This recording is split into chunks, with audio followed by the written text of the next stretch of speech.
কমলিনীর শাশুড়ি পুরো পাল্টি খেয়ে গেল। চিরসখায় শীঘ্রই আসছে বিয়ের পর্ব।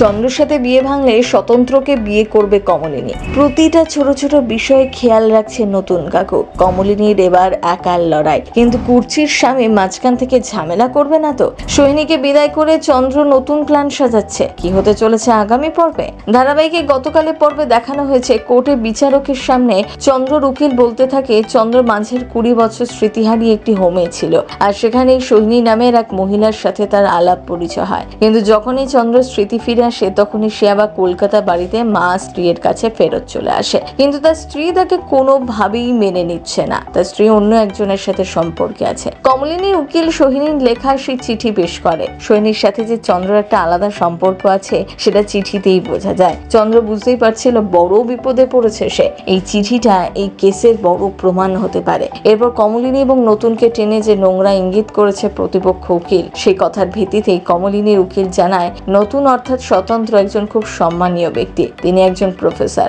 তার হাত ধরে হাজার হাজার ছাত্রছাত্রী প্রতি বছর জীবনের নতুন দিশা খুঁজে পায়। সেখানে স্বতন্ত্রকে ছোট করা হচ্ছে, অন্যদিকে কমলিনীকেও ছোট বড় কথা বলে অপমান করা হচ্ছে। দুই পক্ষের কথা শোনার পরেই বিচারক পরবর্তী ডেট জানিয়ে দেয়। ওই ডেটে সমস্ত প্রমাণ নথি পেশ করতে হবে উকিলদের। তারপর কোর্ট থেকে বেরিয়ে সকলে আলোচনা করতে থাকে কেসের ভবিষ্যৎ নিয়ে। নতুন জানায় মেয়েটি নতুন হলেও তার উপর ভরসা রাখছে, কারণ তার মধ্যে একটি স্পার্ক দেখতে পেয়েছে। নতুন কাজ করছে ঠিকই, কিন্তু তার বিশ্বাস এই কেস ওই মেয়েটি জেতাতে পারবে। সকলেই কমলিনীকে ভরসা দিতে থাকে এই কেস নিয়ে। এদিকে কুর্চির নিজের মা এবং দাদার উপর ভীষণ অসন্তুষ্ট, কারণ তারা জেনে শুনেই এমন একজন উকিলের কাছে গেছে যার সঙ্গে কুর্চির বৈবাহিক সম্পর্ক ছিল।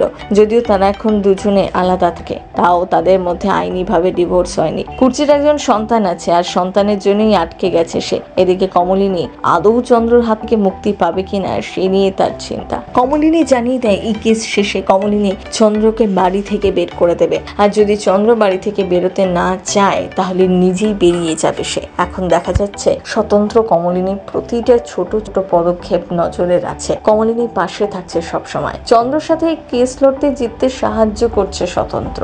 যদি তাদের মধ্যে ছাড়াছাড়িটা হয়ে যায় তাহলে কি সে নতুন কাকুকেই বিয়ে করবে? তাদের নতুন করে জীবন শুরু হবে। সেই বাড়িতেই থাকবে কমলিনী, নাকি নতুন করে সংসার শুরু করবে? সেটাই দেখার। সিনেচক্কর ব্যুরো।